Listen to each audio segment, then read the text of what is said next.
So much pranam again.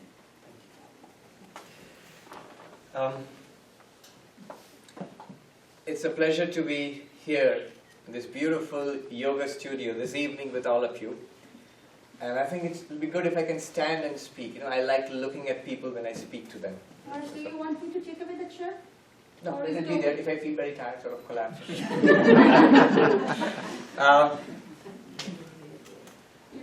So let me start with a chant, as she said.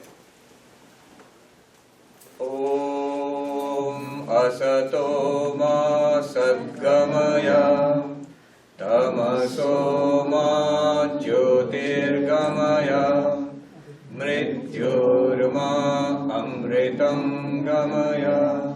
Om shanti shanti shanti. Om, lead us from the unreal to the real. Lead us from darkness unto light. Lead us from death to immortality. Om, peace, peace, peace. I hope all of you can hear me. Those at the back, can you hear me? No. Divya, can you hear me? Okay.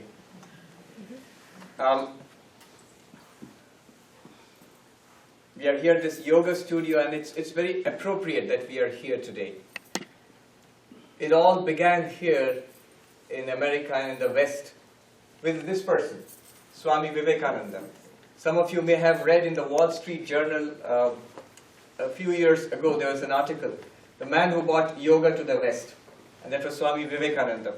From last year onwards, we have been celebrating the International Day of Yoga on the summer equinox, I think, on June 21st. And that's when this article was published, that where are the roots of yoga?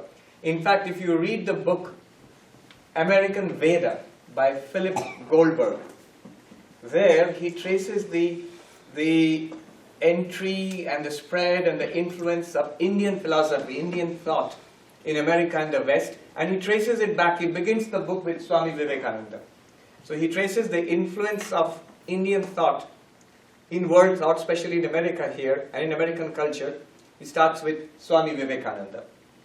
And for those of you who are new to this picture is of Sri Ramakrishna, his spiritual master, who is regarded as, if not the greatest, certainly one of the greatest spiritual masters of the modern time in India.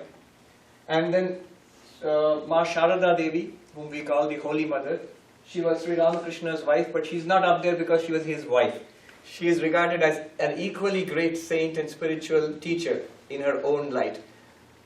I'm saying equally great, but actually if you go to the main monastery in near the river, on the river Ganges near Calcutta, where I've come from, there's a temple to her and there's a much bigger temple to him. And there are more people going all the time to her temple than to his temple. So that is Ma Sharada, Sri Ramakrishna, and his disciple Swami Vivekananda. That Vedanta is here today, that yoga is here today, that I am standing and we are talking about Upanishads here today is to a great extent due to his work. He came here in 1893, the World Parliament of Religions, to talk about Vedanta. Vedanta is the philosophy based on the Upanishads. Since we are standing in the yoga studio here, where you learn about asanas and pranayama, different kinds of yoga practices, which are mainly hatha yoga practices, but it's also an entry into the very profound philosophy of the Upanishads. Vedanta and Upanishads are synonymous. In fact, one of the definitions of Vedanta we give when we teach the Vedanta is Vedanta Nama Upanishad Pramanam in Sanskrit. What does that mean? Vedanta is verily the spiritual knowledge found in the Upanishads. So the Upanishads and Vedanta are the same. What are the Upanishads?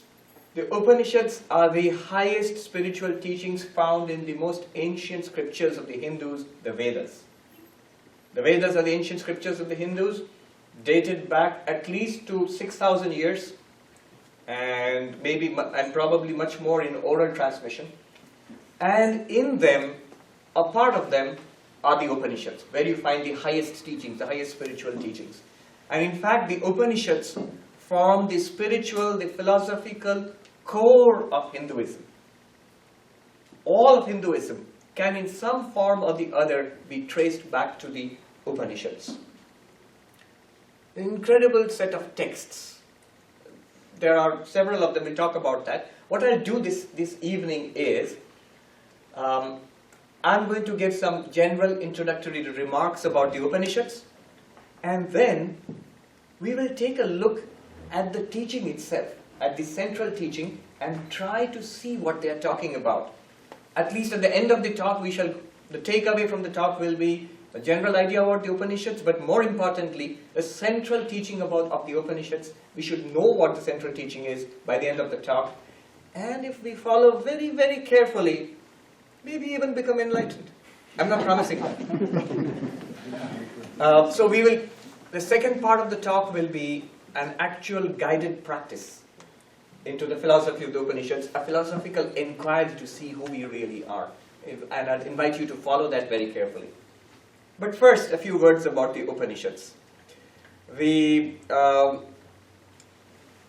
I said, the Vedanta is based on the Upanishads, and there are many of these Upanishads at the end of the Vedas. I found it scattered throughout the Vedas, sometimes towards the end of the Vedas. And these Upanishads are, we talk about 10 principal Upanishads, major Upanishads, and a host of other Upanishads. There is a verse which you memorize when you study the Upanishads. There's a verse which you memorize to recite the names of the 10 principal Upanishads. And the verse goes something like this. Isha kena katha prashna mundamandukya titirihi aitareyam cha chandogyam brihad aranyakam tatha.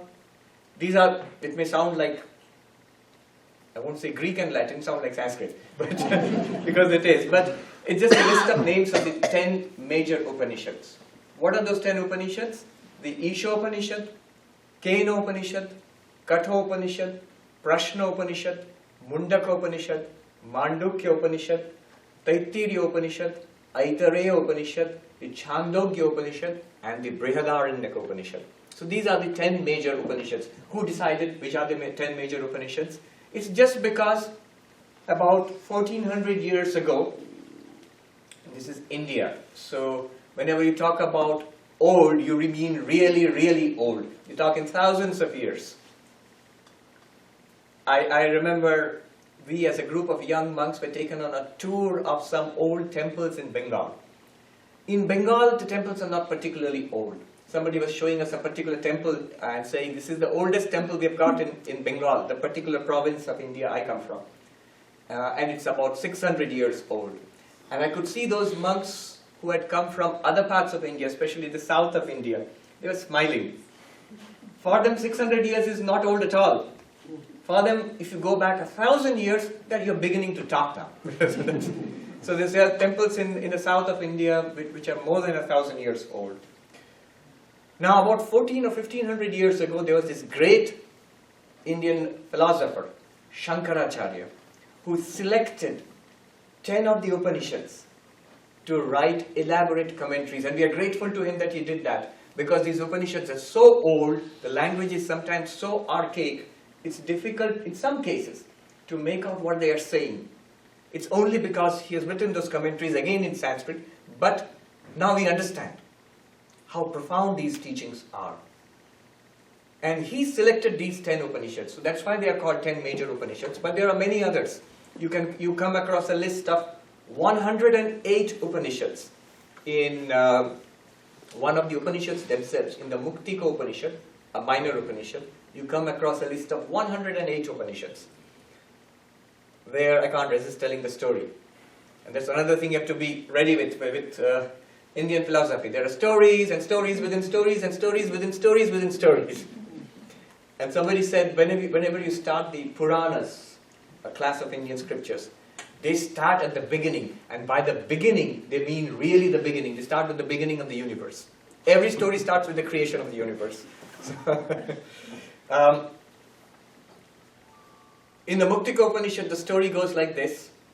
The great incarnation of God, Rama, who is God himself, and his great devotee, Hanuman. Now, Hanuman asks Rama, how does one get enlightened? One gets moksha, enlightenment. And Rama says, you just read one Upanishad.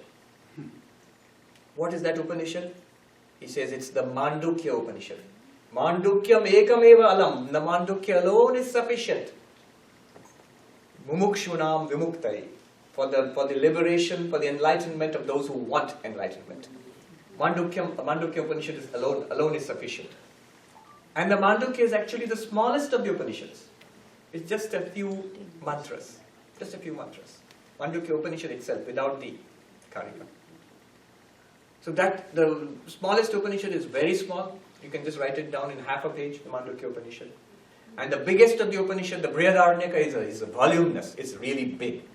So the Upanishads in length, these texts are of all sizes. Now I was saying they're profound. Schopenhauer, the great German philosopher, he was one of the first Western philosophers to read the Upanishads. And that story in itself is fascinating. I won't go into that because then there's no end to it. You won't be going home before 11 o'clock in that case. But suffice it to say that a great Mughal prince, Dara Shikoh, he was interested in not only Islam but was interested in Hinduism, and he got the Upanishads translated from Sanskrit along with the commentaries into Persian. And this Persian version of the Upanishads was called Upanikhat. And this was a young French Indologist, Anquetil Duperron, who was 21 years old when he came to India to search for ancient texts. And he got hold of this book, the Upanikhat. And he brought it back to France, among other texts, and he translated them into Latin. And this original Sanskrit, translated into Persian, translated into Latin, came into the hands of, he published it, hands of this German philosopher, Schopenhauer.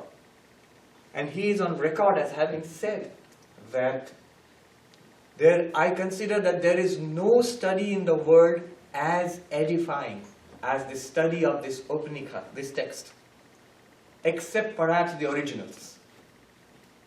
They have been the solace of my life, and they shall be the solace of my death. And it seems, I was reading his life, he would never go to sleep after that without reading a few pages of the Upanishads. And he had this, his little dog, he named the little dog Atma, which in Upanishad means our real self. And so they are profound. They are, I mean, I have not come across any other body of literature quite like that. Incredible. Incredible. We shall see a little bit of that today. But first, in general, what do the Upanishads deal with? They deal with the most profound questions of life. Is there any ultimate reality in this universe? Call it God or whatever. Who am I? Who are we? What is the purpose of life? Is enlightenment, salvation, nirvana, moksha, whatever you call it, is it possible? What is it like? What is the purpose of this entire universe? What's the purpose of this game, which we are in the midst of? The greatest questions, the fundamental questions of life. And all of us, in every civilization, in every time, people have asked these questions. And all of us, we have asked these questions. Everybody, in fact, asks these questions, especially when we are teenagers. But then we sort of grow. The sadness is we grow out of these questions. The business of living catches up with us, and we grow out of these questions. I was joking. I was telling somebody that if you do not grow out of these questions, you just hold on to these questions, you either become a monk or you become a philosopher. And Schopenhauer had an interesting point about that. He used to say that there are two kinds of philosophers. A genuine philosopher and an academic philosopher. He says a genuine philosopher is a person who is puzzled by life, who looks at life and has these big questions. And an academic philosopher, according to him, is one who is puzzled by his books. But to be fair, among the academic philosophers, many of them are genuine philosophers, and many of them came to academic philosophy because they had these questions. And when we are practicing yoga, we get another chance to ask these questions all over again. These Upanishads are about these profound questions. And in almost all of these Upanishads, you find a dialogue, which reminds you of the Socratic dialogues, you know. There's a person comes to a spiritual master and asks these questions. Let's look at some of these questions, and I will recite to you the original Sanskrit. It sounds beautiful. Imagine something that was composed, inspired, recited 60 centuries ago, 6,000 years ago, on the bank of the Ganges or the Saraswati River in India. This very language. In the Mundaka Upanishad, we find a student coming to the spiritual master and asking this question. It goes like this. The Sanskrit goes like this. Shaunako havai mahashalo angirasam vidivadupasannappapracha. Shaunaka, a well-to-do person, comes to the spiritual master Angiras and asks a question. It's mentioned that he comes to the master in the proper prescribed manner. The proper prescribed manner in India is you go down and bow down to the master and make an offering, and after the salutations you ask your question. What was the question? Kasmin no bhagavo vigyate sarvamidam vigyatam bhavati iti. Sir, O holy sir, what is that by knowing which I can know everything? What an interesting question to ask. Tell me that by knowing which I can know everything. In another Upanishad, we find a father asking his son, who's back from university. He finds the son has become arrogant. It seems he knows everything. And what does the old man know anyway? So he's maybe back from an Ivy League university at that time. And the father sees that the guy, this boy, his name is Shwetaketu. Shwetaketu has become proud and arrogant. So the father asks him, do you know that by which everything is known? Did your teachers teach you that? By knowing which everything is known? Same question. Same question. Eka vijnanena sarvam vijnatam. By one knowledge, everything is known. And Shankaracharya's humor is there. You know, the boy says, no, they didn't teach me. I don't even know that such knowledge is possible. They didn't teach me. Why don't you teach me? He tells his father. And the commentator, Shankaracharya, humorously adds there that he's scared of being sent back to college again. So he says, why don't you tell me? In other places, there's this beautiful story about a little boy who went to meet death. The boy's name is Nachiketa. It's a favorite story in India. So he goes to, little boy, he's maybe 9 or 10 years old. He goes to meet Yama, the Lord of Death. And he goes there, and Yama is pleased with him and grants him boons. You can ask me for 3 boons, any 3 things. And the final boon is the point. In the Katha Upanishad you find the third thing he asks this little boy, the final thing he asks is, okay, I should tell you the first and second, shouldn't leave you hanging. It's not a good way to tell a story. Basically, his dad was mad at him. The little boy's dad was annoyed with him and said something like, today here you would say, oh, go to hell, don't bother me. So, more or less he said that. Go to death. Oh, just go to death. And this being a story, he really goes to death, to the house of death. And he confronts death, and he asks these 3 boons. Death gives him 3 boons, the little boy. So the first thing he asked was, because he's a little boy, first thing he asked was like a very intelligent little boy, he asks, when I go back home, my dad shouldn't be mad at me anymore, he should love me. That's so cute, you know. You can see the psychology of the little boy. And it's so intelligent too. Nobody ever goes back from death. And this boy, he doesn't say, I should go back to life again. He assumes it. I'm going back. So when I go back, my dad should be happy with me. He should love me. So we can imagine death smiling sort of touched, by the bar and says, okay, granted. And the second boon is, there was conventional religion in those days where fire sacrifices. So the little boy says, I see my dad doing these fire sacrifices, teach me the best fire sacrifice there is. And so the Lord of Death teaches him that. But the third question is the Upanishad. What is the secret of death? What lies beyond death? Is there something within us which does not die? Some people say there is, some people say there is not. Tell me the truth. And then the answer starts. So that's another question. In another Upanishad, Kena Upanishad, you find the same question in a very different way. Instead of saying, tell me one thing by which I know everything, the question is, how do I think? By what light within are my thoughts lit up? What inspires my words? How do I speak? How do I see? How do I hear? He's not asking for an explanation of physiology. How does the visual system work? How does an auditory system work? He's asking for one answer. What is that one thing which gives me the conscious first-person experience of seeing, of hearing? We are just now in this 21st century beginning to understand this question. In consciousness studies, if you have heard of the hard problem of consciousness, the problem of qualia, how do we get first-person experience? How do the brains work and what neurons fire and what activity is going on? That's supposed to be the so-called easy problem of consciousness. But the hard problem of consciousness is, how does all this physical activity, biochemical activity, neurological activity, translate into seeing the color red? Right? How do we taste, see, hear? How do we have the conscious experience which is our life? And thousands of years ago the question is being asked. The Upanishad starts with this question. Kene shitam padati preshitam mana kena prana prathama preti yukta kene shitam vacham imam vadanti chakshu shrotram kaudeva yunakti. What light shines in my thoughts? I'm aware of my thoughts. By what light are my words inspired?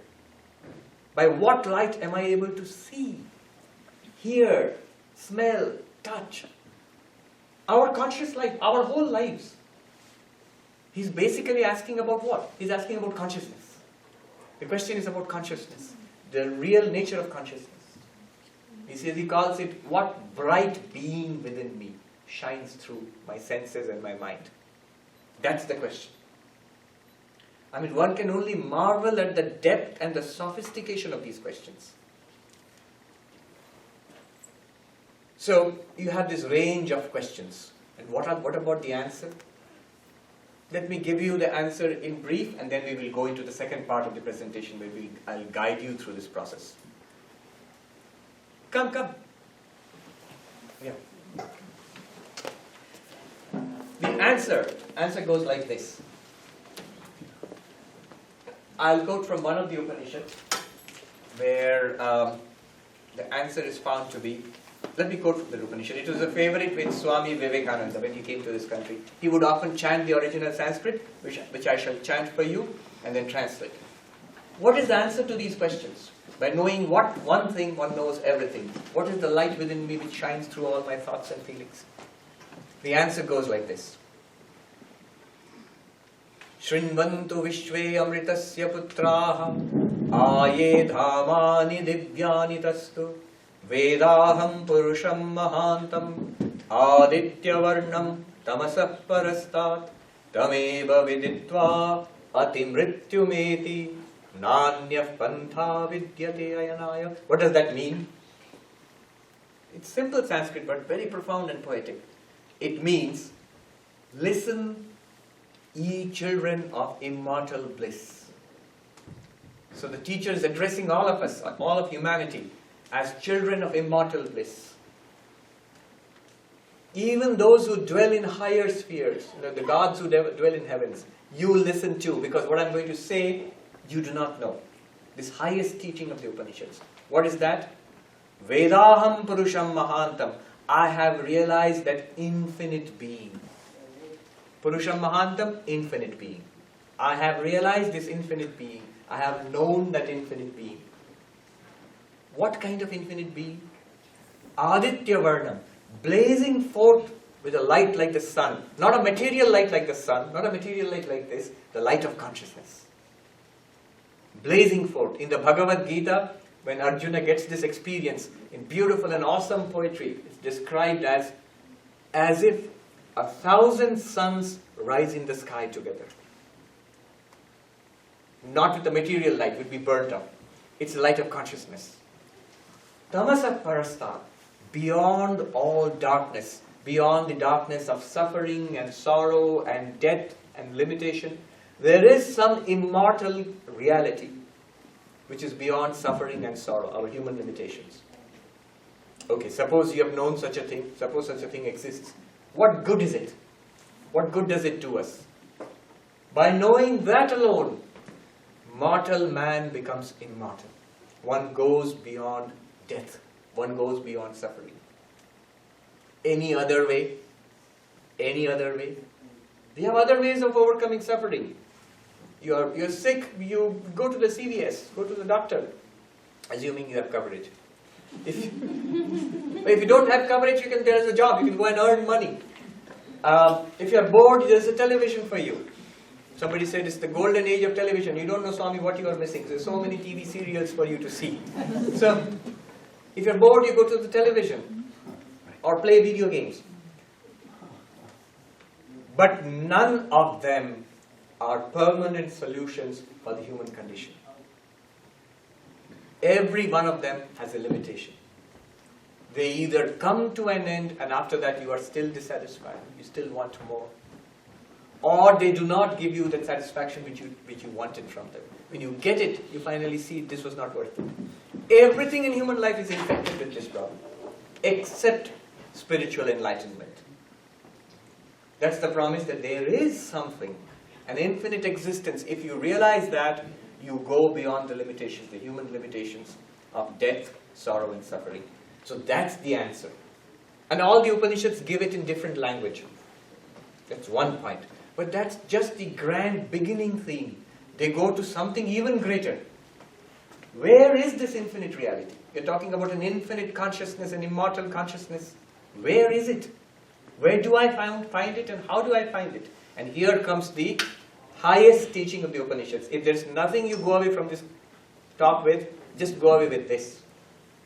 The Upanishads say with one voice, that thou art. Where is that infinite reality? Brahman, pure consciousness, whatever. You are that. You just don't know it. You are that. In the Upanishads we find what are called Mahavakyas, the great statements. The great, not in, there you get pretty long sentences in Sanskrit. I've seen sentences, one sentence covering a whole page. But these sentences are short sentences, but they are great because they are profound. And each of these great sentences, we take 4 in the Upanishads, from different Upanishads. They all mean the same thing. They all mean the same thing. You are that infinite reality. You are that. In the Chandogya Upanishad you find Tat Tvam Asi. That boy who was arrogant and his father began to teach him that infinite reality. And after teaching him that, he says that there is some infinite reality from which this universe has come, in which the universe exists, into which it disappears finally. We can imagine the boy going, so? Okay, that's great, but so, what does it have to do with me? And the father tells him, Tat Tvamasi Shvetaketu. Oh my boy Shvetaketu, you are that infinite reality.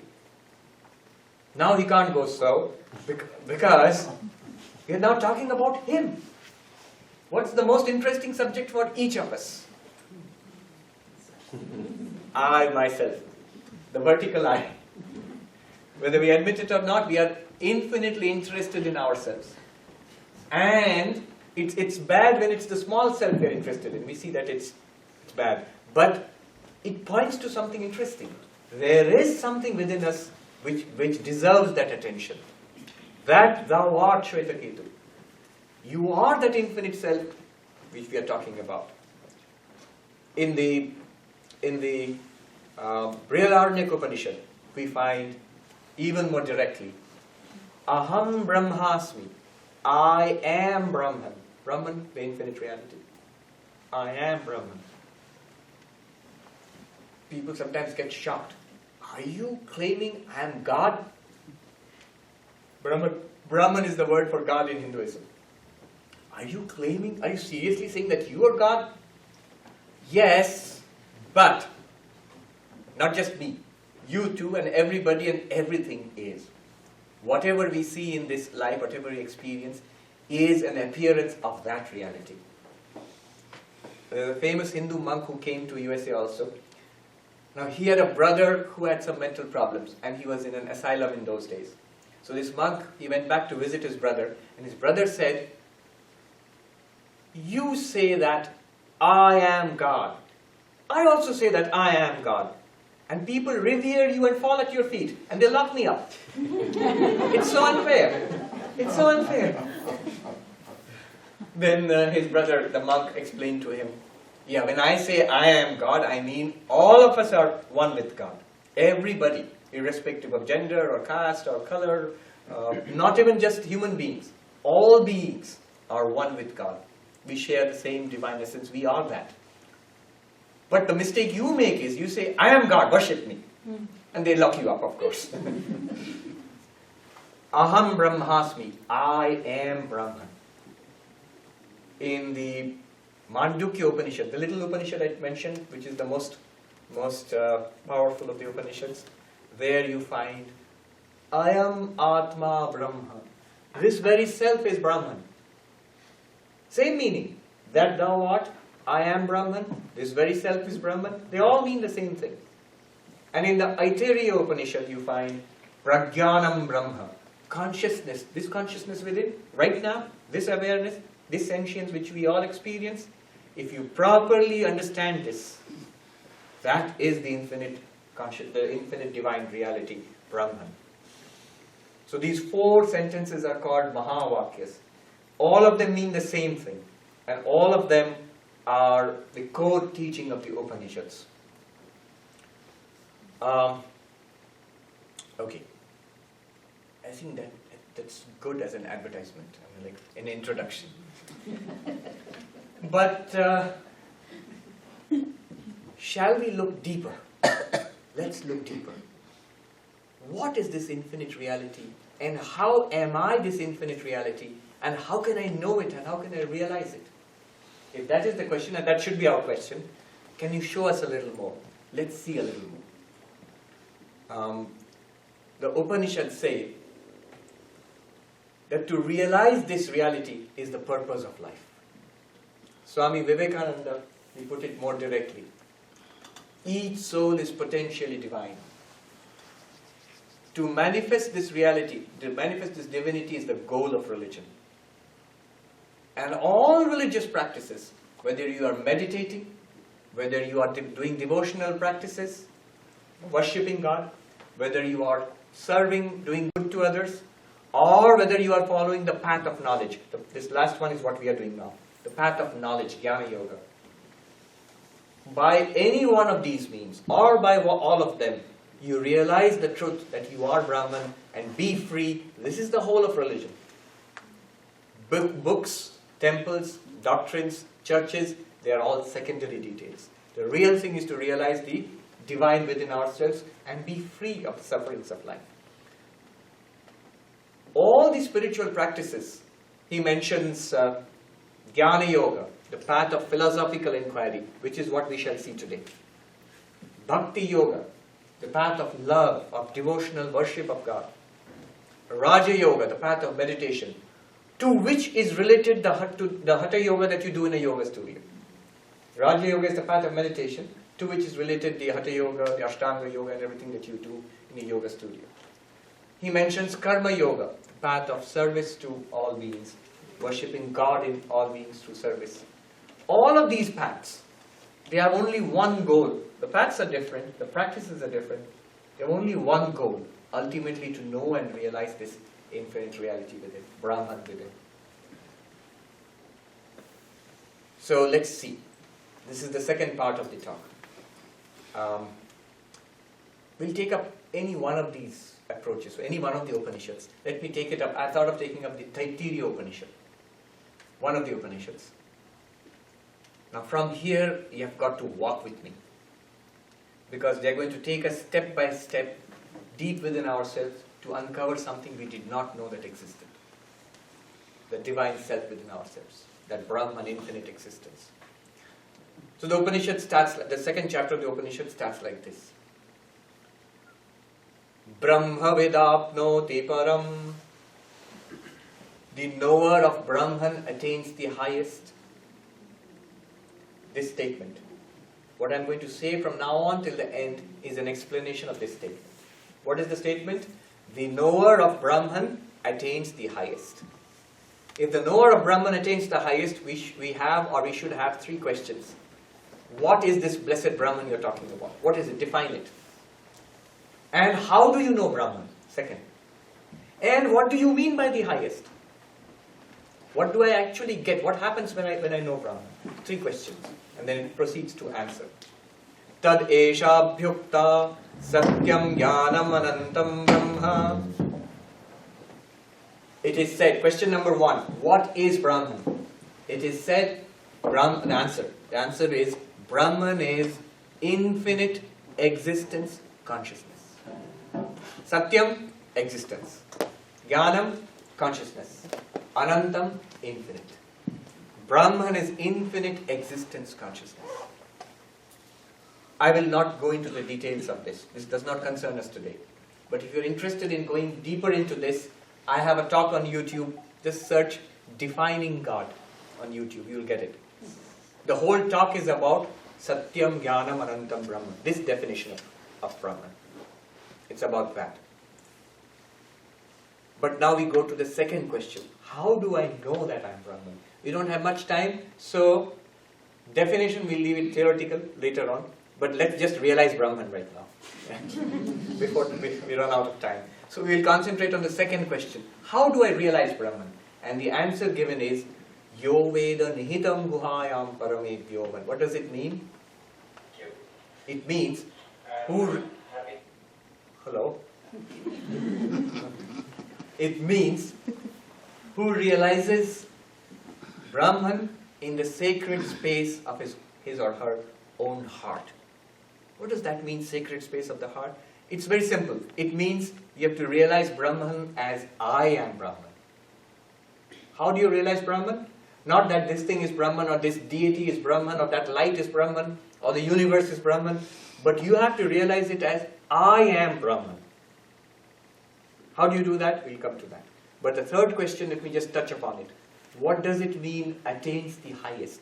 What is the highest? So ashnute sarvan kaman saha brahmana vipashchite. What you attain through this whole process, when you become enlightened, you come to the culmination of all desires. Everything that one could have wanted in life, you get the fulfillment of all desires. You think, oh, I want an Xbox, and I want candy, and I don't want to go to school. If I realize Brahman, do I get all of that? All my lists, Christmas lists, all of that, do I get it at once? No, not in that sense. What it means is, you become one with the universe, with Brahman. You become one with Brahman. In that sense, all desires are culminated, finished there. That's the meaning. That is equal to moksha, nirvana, salvation, whatever you call it. Now, the real point of this presentation, the process. The process starts here. He says, how do I realize that I am Brahman? The Upanishad says, what you think you are. Let's start with what you think you are. If I ask you, who are you? Most of us will say, why, here I am. This is who I am. This person here. The body. So do you think you're the body? Yeah. You start there. And the Upanishad says, take a look at the body. We think we are the body. But if you take a look at the body, the Upanishad guides us step by step. The body is changing. The body was a little baby, was a young boy, was a teenager, was a young man or woman, middle-aged person, this old person, and that person they are carrying in the coffin to the graveyard. That's the body. And I feel I am the same person who was a kid, I am the same person who was a middle-aged person, I am the same person who is old now. But the kid, middle-aged person and old, it all refers to the aging of the body. Is that not so? This rather elderly lady told me a few weeks ago that, Swami, it's true. I was passing by a window and I saw this old lady in the window looking at me. I thought, who is she? And I realized it's me. When did I get like that? In my mind's eye, I'm still that young girl. So, the body ages, body is subject to change. I don't feel, I'm the witness of these changes. I can't be how can you be both unchanging and changing at the same time? The body is at second. The body is an object of my perception. The body is an object of my perception. What does that mean? This shirt is an object of my perception. I am the one who sees the subject. This shirt is an object. I know it. The subject and the object are never the same. Think about it. What you see must be different from your eyes. Is that not so? Tell me one thing that you cannot see with your eyes. The eyes themselves, yes. You can see a picture of your eyes, you can see a reflection of your eyes, but the eyes cannot see themselves directly. The seer and the seen are different. The subject and the object are different entities. You know your body. Just as you know everything here, you know the clothes you are wearing, you know the body also. You can see the body, you can touch the body, you can feel the body. So the body is an object of your knowledge. You are the knower of the body. The knower and the known, the subject and the object, they have to be two different entities. You may be within the body, but you are not the body. You experience the body just like you experience the clothes you are wearing, the seat you are sitting on. Being the knower, the body is the known, you cannot be the body. Okay, this is enough to be going on. There are many, many other reasons. There's no time for that. But they all point out that point that you are not the body. Though you think that you are the body. Okay, you say, well, that sounds reasonable. Then what could I be? The Upanishad says, look deeper. What's more subtle than the body? What's interior to the body? You have this feeling, I'm within the body. Like I put on the clothes, I put on the body. So you have something within the body. Okay, what are you within the body? They speak about prana. They speak about prana. The body, they call it annamaya, made of food. They call the body made of food because it's a transformation of food. What we eat and drink is this body. Somebody called it food rearranged. Food is arranged on your plate. When you eat it, you rearrange the food, and that's the body. Annamaya, the food body. And when we say I am not the body becomes a cover for me, whoever I am. Being a cover, it's called a kosha. Kosha is something that covers. So the body is annamaya kosha, the food sheath. What's deeper than the body? Interior to the body, subtler than the body? You feel it all the time. Breathing. What do you call it in yoga? Prana. Life forces, breathing, our blood pounding through the veins, food being assimilated. When you feel healthy, when you feel sick, when you feel energetic, when you feel tired, it's prana, it's life forces. So am I life? Am I life? Am I the prana? Am I the prana? You can ask that question. The same logic applies there. Does the prana change? Does the prana change? Yeah, it changes. Sometimes I'm hungry, sometimes when I eat I'm satiated, sometimes I feel energetic, sometimes I feel tired. That's true. Sometimes I'm breathing in, sometimes I'm releasing the breath, sometimes I'm holding the breath. The forces of prana flow, they ebb and flow through this body. They are continuously changing. I am the one who was tired, I am the one who was sick, I am the one who is energetic, I am the one who is feeling good now, I'm feeling healthy. Same person who sees the changes of the prana. So the prana changes. Not only that, are we aware of the prana? Of course we are. There is a whole, I don't know if you do it in this yoga studio, there is a whole industry of teaching you mindful breathing. Mindfulness of the breath. Mindfulness of the breath is what? Be aware of your breathing. But what Upanishads will tell you is, it's good to be aware of your breathing. But notice the fact, you are that which is aware of the breath. You are that which is aware of the breath. You are the subject, the breath becomes the object. Hence prana, the life forces, they are the object. You are that which is aware of the prana. You cannot be the same thing. You cannot be the prana. You are something, the prana is an object of your awareness, the prana is changing. Same reasons. Changing, because it's an object, you cannot be the prana. You are the witness of the prana, of the changes of the prana. You are something interior to the prana, you are something subtler than the prana. So the prana becomes another sheath, a covering for you. It's called the pranamaya kosha, the sheath of life forces. It's called the sheath of life forces. Pranamaya kosha. What's subtler than the prana? What's interior to the prana? The mind. The Upanishad says the mind. And here we have it. Most educated, grown-up, mature people think of themselves as minds in a body.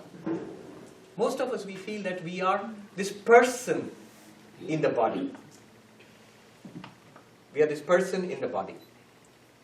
As a mind embodied in this physical body.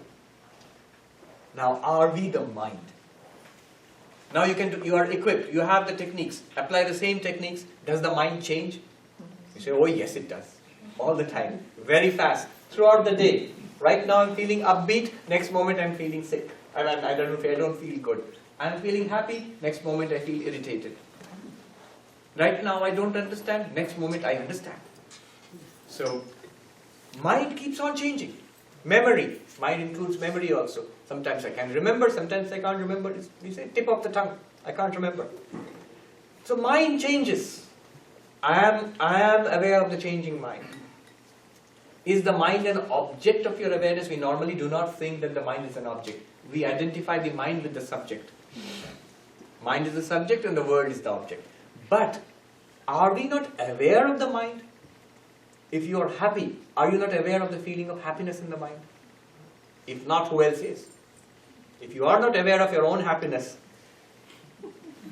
or misery, who else is? I am aware of the happiness in the mind. I am aware of the misery in the mind. Mind is an object of awareness. Mind is continuously changing. Because it is changing, because it's an object of awareness, it can't be me. The mind becomes a sheath. It's called manomaya kosha. The sheath of the mind, manomaya kosha. You are something interior to the mind, subtler than the mind. What is interior to the mind and subtler than the mind? And the Upanishad makes a division here between the mind and the intellect. What is the intellect here? That which we are using right now to understand all of this, hopefully. That faculty we are using now, trying to understand this, that's the intellect. That which understands. Am I the intellect? Many people do get identified with intellect, especially intellectuals. But now you can use the same instruments. Does the intellect change? Of course it does. What I did not understand as a kid, I understood in college. What I did not understand in college, I've understood by growing up. Many of the things I've understood in college, I've forgotten now. The intellect keeps changing. And is the intellect, are you aware of the functioning of the intellect? Yeah, that too. There is something within me which is aware of the functioning of the intellect. The intellect is an object, a very subtle object, but nevertheless an object of my awareness. Intellect is an object of my awareness. I am not the intellect either. I am the witness of the intellect. Now here we have gone pretty far. Most people identify themselves with the mind and intellect. We identify ourselves with this person who is in this body. With a little person, with the personality. But here you are saying, if you are aware of it, if you know it, then it cannot be you. You are the knower of the intellect. Recently I was at a university up north. When I was talking about this, a mathematician, emotionally, he said to me, you know, the professors in our university, in our department, they need to know this. Why? Because they're so, especially in the mathematics department, you're so deeply identified with the intellect. And mathematics is a young man's game. By the time you're 40 or 50, you have done the best part of your life's work. And what happens is, these people are so identified with their powerful intellects, once powerful intellect. Now, as you fall behind, you are not as quick as you used to be. They feel an inferiority complex. They struggle to keep up.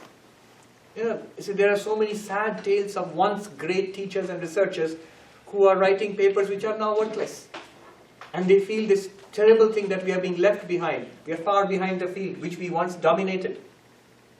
Now, because I'm identified with the intellect, I suffer. I think I am falling apart. I think there's something wrong with me. No. It's an instrument. It's a car which I used. It's become old. It doesn't work so well. That's all. You could relax. Yeah, you could relax. Imagine the relief of knowing that nothing is wrong with you. It's just this equipment called the intellect which is slowing down, which happens to everybody. I could tell you more about this, but anyway, the researcher was so emotional about it. It would save so much emotional pain to these people. I am not the intellect either. The intellect is a sheath. It's something that covers me. In Sanskrit, Vijnanamaya Kosha. Vijnanamaya Kosha. I am something interior to the intellect, subtler than the intellect. We are getting into really subtle realms now. Remember, at each of these stages, we are expected to understand what they are saying, we are expected to get it, and we are expected to notice it. That yes, it's a fact. Not just understand it as philosophy. When you say, is the table observed? Say, yeah. Is it theory? No, it's a fact. I'm observing the table. In the same way, I've observed the body. Is the body observed? Yeah. Yes, it is. Is it a fact or is it philosophy, theory or abstraction? It's a fact. The Upanishad is just repeating the facts of life to us, bringing in to notice something we do not notice otherwise. So at every step, that the intellect is an object of my awareness, is a fact right now, whether you are a Vedanta follower or not. Only we do not notice it. Vedanta, Upanishad just asks us to notice it. It's not you. It's a covering. In fact, by now, whatever we regarded as ourselves, this body and our memories and our thoughts and our desires and this personality we call ourselves, all of this has become a covering. We are something deeper than that. And the Upanishad goes on to say there is another fact of our experience which is deeper than that. What? Every day in the night we have an experience where the body shuts down. When the body shuts down, we go to sleep, we dream in the mind. But when the mind shuts down, we have what is called dreamless sleep, deep sleep. In deep sleep, what's your experience or my experience? We'll normally say, oh, I don't have any experience I do not experience anything. I experience nothing in sleep. I do not have any experience in sleep. The Upanishad tells you, it's not that you do not have any experience in sleep. You have the experience of nothingness in deep sleep. You have the experience of absence in deep sleep. Come. If you have no objection to sitting on the floor, come. If the Upanishad says deep sleep is an experience. It's not the absence of experience. Rather, it's the experience of absence. Deep sleep is the experience of absence. When you experience that blankness, that darkness in deep sleep, that blankness, that darkness, that is called the Anandamaya. It's a blissful state. You say ignorance is bliss. So deep sleep is supposed to be a blissful state. And that is also experienced. If you are the experiencer of that, you cannot be that blankness. You cannot be that. You are the experiencer of that also. Now, that is called the Anandamaya Kosha, the fifth layer, the most interior-most layer. So now we have 5 layers. The body, Annamaya Kosha, the food sheet. The prana, the life forces, Pranamaya Kosha. The mind, emotions, ideas, memories, Manomaya Kosha. The intellect, which is doing all this thinking, Vijnanamaya Kosha. And the deep sleep darkness beyond all of this, Anandamaya Kosha. And the Upanishad says, you are none of them because they are all koshas. And now we are waiting. Okay, now you're going to tell me who I am. You're going to show me this Brahman, infinite consciousness. And the Upanishad pulls a trick on us. The Upanishad keeps quiet. We expect like the Russian nested dolls, pulling out one after the other. Now you're going to pull out Brahman or the Atman or the pure self and show, here you are. But the Upanishad doesn't do anything. Just keeps quiet. What does that mean? Our first reaction at this point is, so there is no such thing. There is no ultimate self. There is nothing. Is it just zero, blank, shunyam, the void? The Upanishad says at that point, Asad Brahma iti vedashe asanneva sabhavati. If you think that there is no Brahman, no infinite consciousness, no consciousness within, no reality within, then you wouldn't exist. But you do exist. And yet you are not these 5 sheets. Then who are you? Then who are you? At this point, I must tell the story of the 10 friends who crossed the river to understand this point. 10 is an old story in India. 10 friends crossed a river, and when they had crossed the river, they thought, have we all crossed or did somebody drown? Let's count. So one of them, he counted the others. 1, 2, 3, 4, 5, 6, 7, 8, 9. Oh my God, can't be right. 1, 2, 3, 4, 5, 6, 7, 8, 9. Oh my God, the 10th person is drowned. The other said, you're doing it wrong, let me count. And the person also counted. 1, 2, 3, 4, 5, 6, 7, 8, 9. 10th person is drowned, and they started crying and wailing until a wise man passed by and he said, why are you crying? Sir, our friend is drowned. We were 10 and now we are 9. And that person must have counted and seen they were 10. How do you know that you are 9? We counted. Then that wise person says to them, relax, the 10th person is alive. That's what the spiritual master comes and tells us. You are infinite existence, consciousness, bliss. And like those persons will say, how? We counted, we can't find it. We can't find the 10th person. Relax, I'll show you the 10th person. One of you count. We tried. Just do it, just humor me. So that person starts counting. 1, 2, 3, 4, 5, 6, 7, 8, 9. And the spiritual master comes and the wise man takes his hand and turns it towards him and says, thou art the 10th. Dashamas tvamasi, thou art the 10th. And this person goes, oh, I get it. 1, 2, 3, 4, 5, 6, 7, 8, 9, 10. Oh my God, the 10th person has been found. And the others say, show me, let me do it.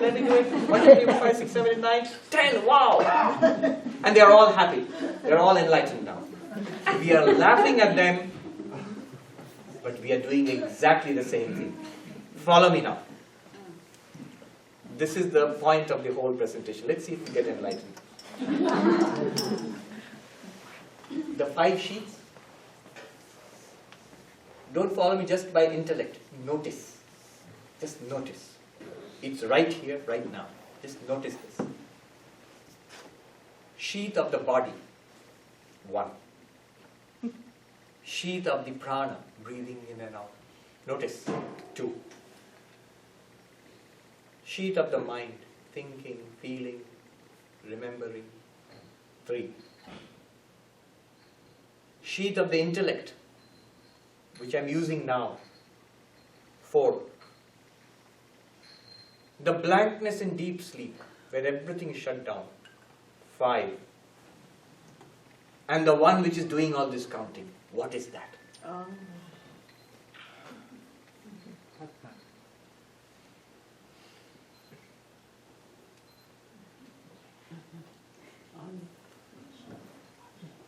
If you answer, you haven't got it. If you don't answer and your face is shining like his, you got it.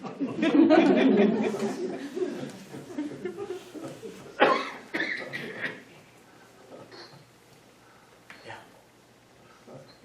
Just stay with that.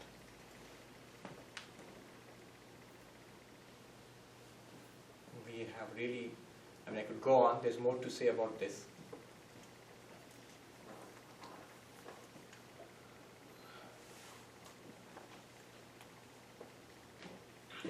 In one of the Vedanta texts, Panchadashi, it's a very powerful text of the Vedanta, where the teacher uses this method. The student says, "But sir, other than the 5 sheets, nothing else is seen. Where is this Atman of yours?" And the teacher answers, "The Atman is not seen because it's not an object, not because it does not exist."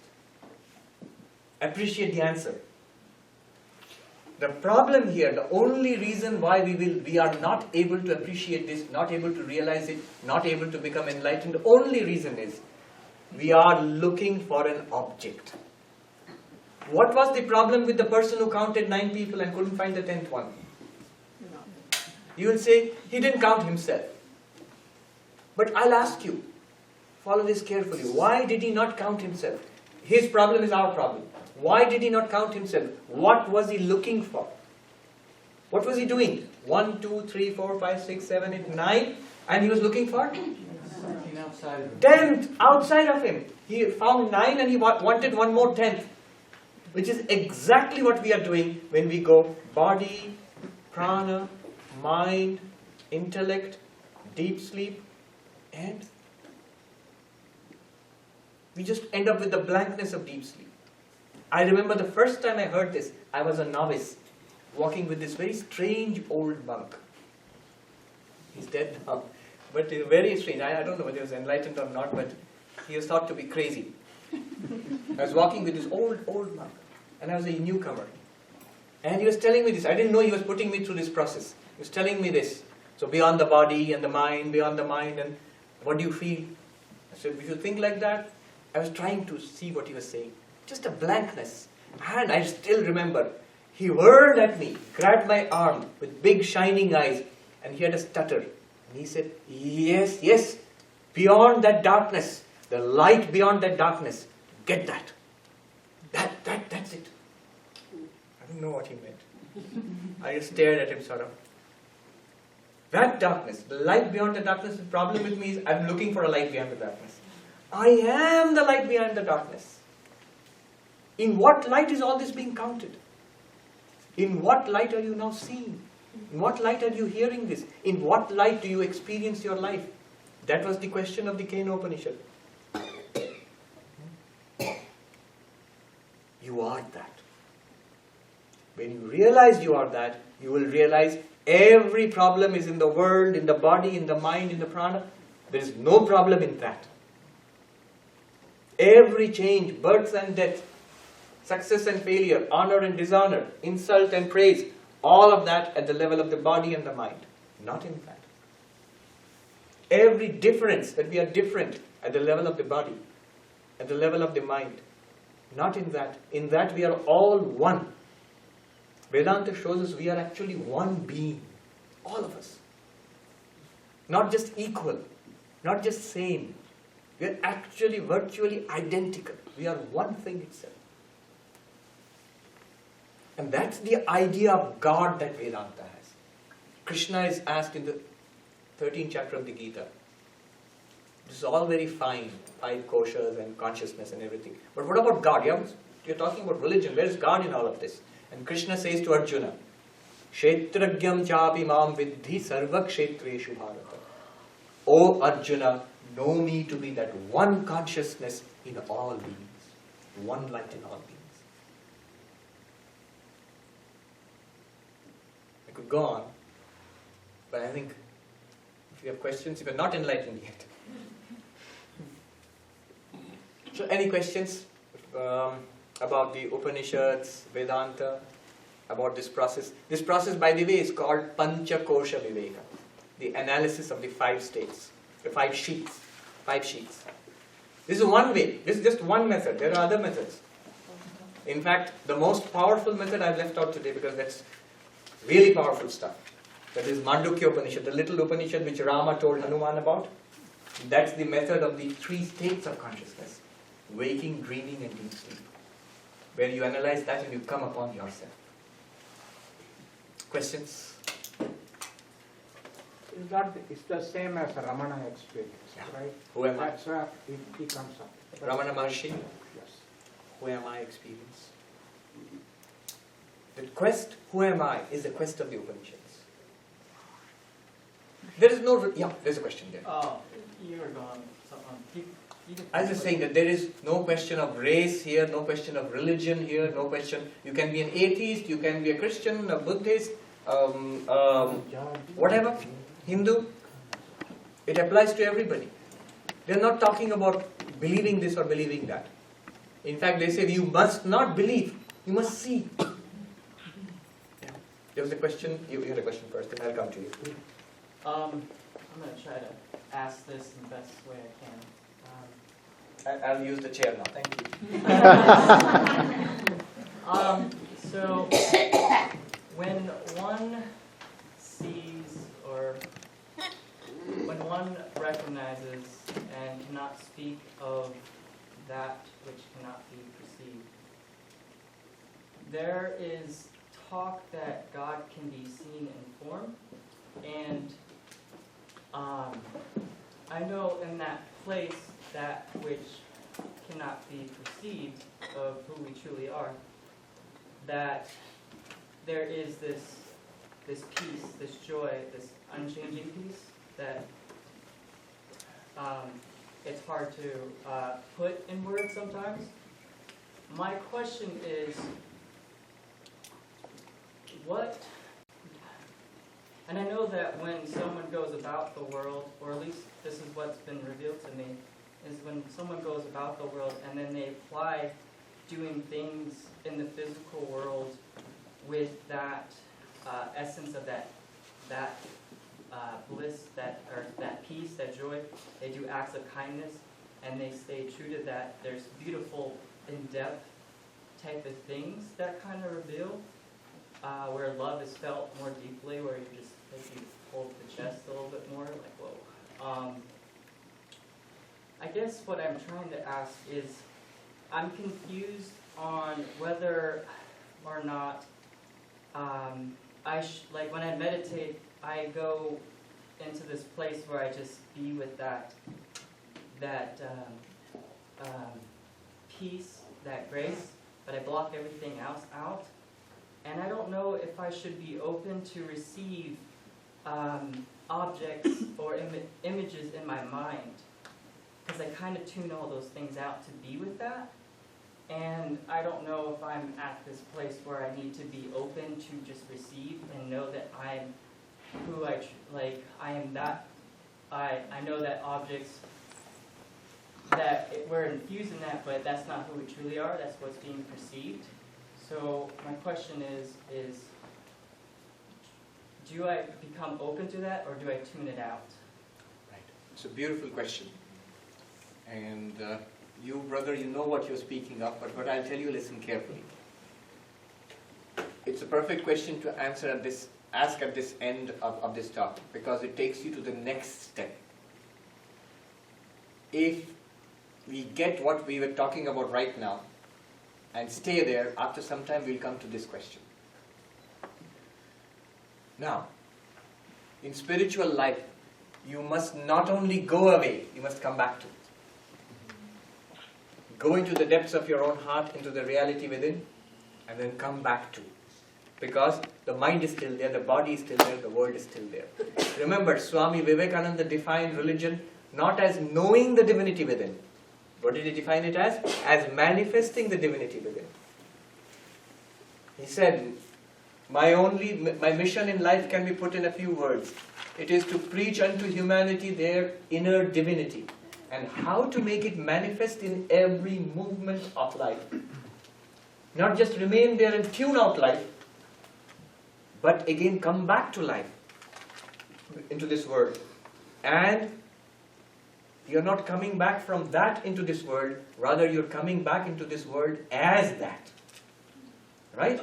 You are that light now shining through the mind and the intellect and the body and the prana, and now you act. Now you act not in ignorance, but as one who knows. You know that immortal, changeless place within yourself.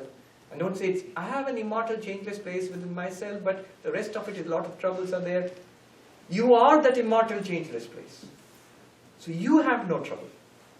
And then you manifest through your life, through your thoughts, through your speech, so the divinity shines forth. Sri Ramakrishna gave a beautiful example.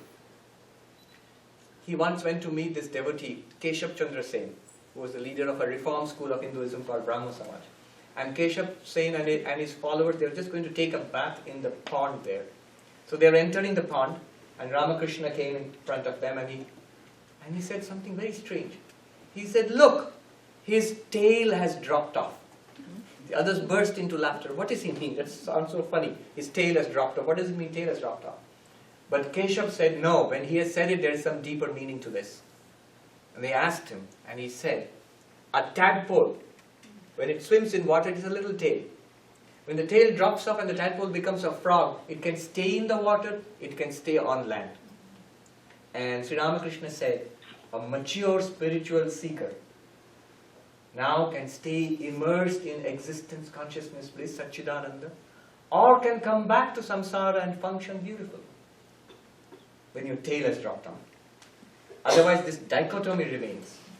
As Jack Cornfield in one of his books, he writes, after the ecstasy, the laundry. Yes, that's still there. You have to deal with your life.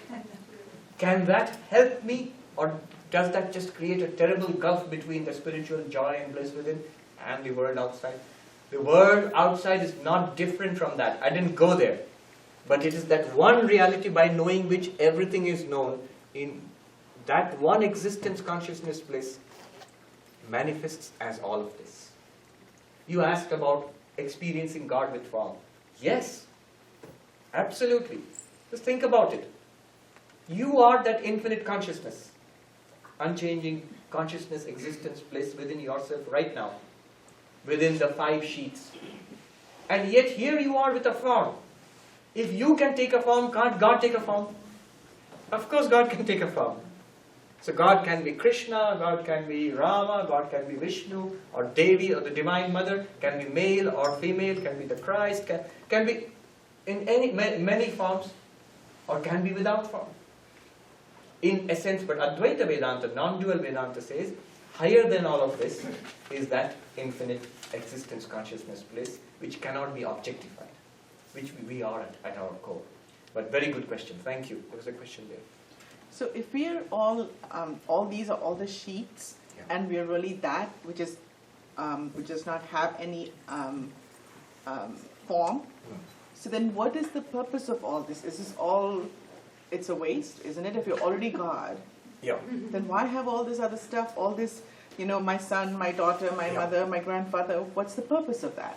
You can give many answers to that. Let me try a few answers. See which one you like. You can choose. One most delightful answer is, when you go to that place, when the little wave realizes itself as the water, becomes one with the ocean, then all the waves and bubbles and foam, all of it is its own joy. It's a terrible struggle and despair and problems, life and death, when you are limited to one person, limited being. When you become the all, in you the all appears and into you the all disappears. You are the ground of this reality. Then it becomes your joy. This is called the Leela, the divine play. It's one of the most beautiful explanations of this universe I've come across. But this is from the bhakti side, the side of devotion. The entire universe is the Leela of God. If you separate yourself from God, then it's terrible. Then one of the devotees said to Sri Ramakrishna, it may be his Leela, but it's death for us. So he asked him, why is there so much suffering in the world? And Sri Ramakrishna said, what can we understand? It is the Leela of God. Leela means divine play. It's the divine play of God. And the devotee was not at all satisfied. He said, it may be the divine play for him. It may be Leela for him, but it is suffering for us. It's death for us. And Sri Ramakrishna said, who are you? If you realize yourself as that, it becomes your Leela. It becomes your glory. In fact, it's only when you realize yourself as that you are saved from the suffering here, and you see, for the first time, you see joy and meaning in everything. Before that, it is fear, it is despair, it is desire that is driving us. That's one explanation. Another explanation is the Advaita explanation. This entire universe is not separate from you. It's you. You are shining forth in all these ways. Why should it be a waste? Why should it be a waste? Does the water think the ocean is a waste? No. The water is the ocean. And it's the joy of the water to be the ocean. The very existence of the universe and the disappearance of the universe, the ground of that, you are. Then only you can really make your life worthwhile and you can be a blessing to others. Advaita explanation. There are other explanations too. Okay. Someone must keep track of the time. Though we are infinite in time and space, but right now our time is limited. I think we have run out of time. Thank you very much. Thank you. Maharaj, would Yes. you lead a guided meditation, please? I think we already did. Okay. We did the five koshas. That is the guided meditation. It's a very philosophical meditation. Thank you very much. Thank you.